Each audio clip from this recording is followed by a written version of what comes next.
पोहोचलेले आहेत। ठाण्यातलं हेच आनंद आश्रम आहे। या आनंद आश्रमामध्ये शिवसेनेचे दिवंगत नेते आनंद दिघे हे या ठिकाणावर सर्व कारभार पाहत होते। या आनंद आश्रमात थोड्याच वेळात संजय राऊत जे उपाटाचे नेते आहेत, खासदार आहेत, ते या ठिकाणी येणार आहेत। त्यांना या ठिकाणी येण्यास अटकाव करण्यासाठी खूप मोठ्या प्रमाणावरती फौज शिवसैनिकांची आपल्याला या ठिकाणी दिसते। शिवसैनिकांनी घोषणाबाजी देखील करण्यास सुरुवात केलेली आहे।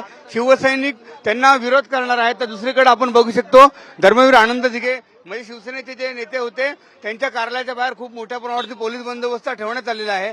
आनंद दिघे यांचा जो काही पुतळा आहे या पुतळ्याच्या ठिकाणी देखील शिवसेना उभाटाच्या वतीनं किंवा उद्धव बाळासाहेब ठाकरे गटाच्या वतीनं कार्यकर्ता सुसंवाद मेळावा लावला आहे।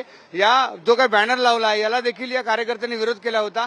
त्यातच आता संजय राऊत आणि त्याच्याबरोबर शिवसेनेचे काही नेते आहेत ते या ठिकाणी येणार आहेत। त्यामुळे नक्कीच याला आम्ही विरोध करू, त्यांना आम्ही आतमध्ये येऊन देणार नाही, कारण की गेल्या 25 वर्ष संजय राऊत कुठे होते असा सवाल देखील या ठिकाणी असणाऱ्या कार्यकर्त्यांनी केलेला आहे। संजय राऊत या ठिकाणी येणार असतील तर आम्ही आमच्या पद्धतीने विरोध करू असं देखील या कार्यकर्त्यांनी सांगितलेलं आहे। कॅमेरामॅन अनूपचा विकास काटे, साम टीव्ही न्यूज, ठाणे।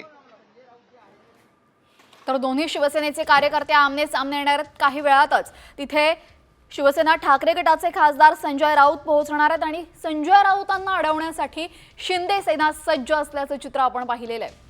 काही झालं तरी संजय राऊतांना आनंद आश्रमात प्रवेश करू देणार नाही असा पवित्रा एका बाजूला शिंदे गटाने घेतलेला आहे, तर दुसऱ्या बाजूला ठाकरेंचे शिवसैनिक सुद्धा संजय राऊतांना प्रवेश मिळवून देण्यासाठी आनंद आश्रमामध्ये तिथे पोहोचणार आहेत।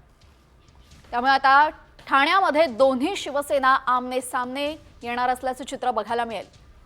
दोन्ही शिवसेनेचे कार्यकर्ते आमने सामने येणार। ठाण्यामध्ये आनंद आश्रमाबाहेर आपण पाहतोय शिंदे गटाच्या नेत्यांची गर्दी। उद्यापासून अर्थसंकल्पीय अधिवेशन सुरू होणार आहे आणि अर्थात कोणत्याही अधिवेशनाच्या पूर्वसंध्येला चहापानाचा एक औपचारिक कार्यक्रम होतो। तो औपचारिक कार्यक्रम आपण पाहतोय। चहापानाचा कार्यक्रम सुरू आहे।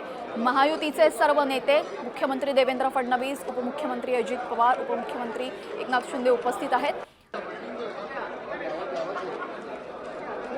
काही वेळापूर्वीच महाविकास आघाडीची बैठक झाली होती। त्या महाविकास आघाडीच्या बैठकीमध्ये या चहापानावर बहिष्कार घालण्यात येईल असं महाविकास आघाडीने ठरवलेलं।